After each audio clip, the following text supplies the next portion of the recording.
Dans le système éducatif tunisien, on le sait, trouver des ressources fiables et surtout parfaitement alignées sur les programmes officiels de français, ça peut être un vrai casse-tête. Alors aujourd'hui, on va se pencher sur une solution technologique qui pourrait bien changer la donne. Cette fameuse question, est-ce que ce que j'utilise pour aider aux devoirs est bien correct? Est-ce que c'est vraiment fidèle au programme? C'est une question que se posent énormément d'enseignants et de parents. Alors, est-ce que cette période de doute touche à sa fin? Franchement, avant, c'était quoi? C'était des heures et des heures de recherche, la compilation de documents, pas mal de stress au moment des devoirs. Maintenant, imaginez, on passe de ça à une réponse claire en quelques secondes seulement, pour un soutien qui va droit au but. Alors c'est quoi cette solution miracle? Elle a un nom. Notebook LM FLE Tunisie. FLE pour info, ça veut dire français langue étrangère.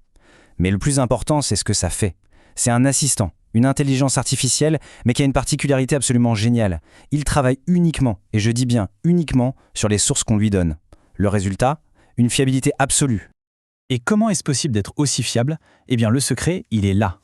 Sa source de vérité, ce sont les documents officiels. Rien que ça. Les programmes officiels, les guides méthodologiques, les manuels scolaires tunisiens.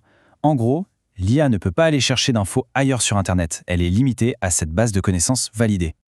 Concrètement, qu'est-ce que ça change? Pour les enseignants, c'est un gain de temps, mais un temps vraiment précieux pour se concentrer sur l'essentiel.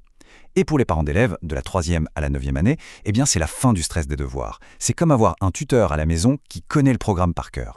Parce qu'au final, l'objectif derrière tout ça, ce n'est pas juste la technologie. Le but ultime, c'est de permettre aux élèves de, et je cite, « progresser dans le maniement de la langue orale et écrite ». C'est un objectif clé du programme. L'outil est juste là pour aider à y arriver plus sereinement. C'est clair, ce genre d'outil représente une piste vraiment intéressante pour le soutien scolaire. Mais ça soulève quand même une question de fond, non?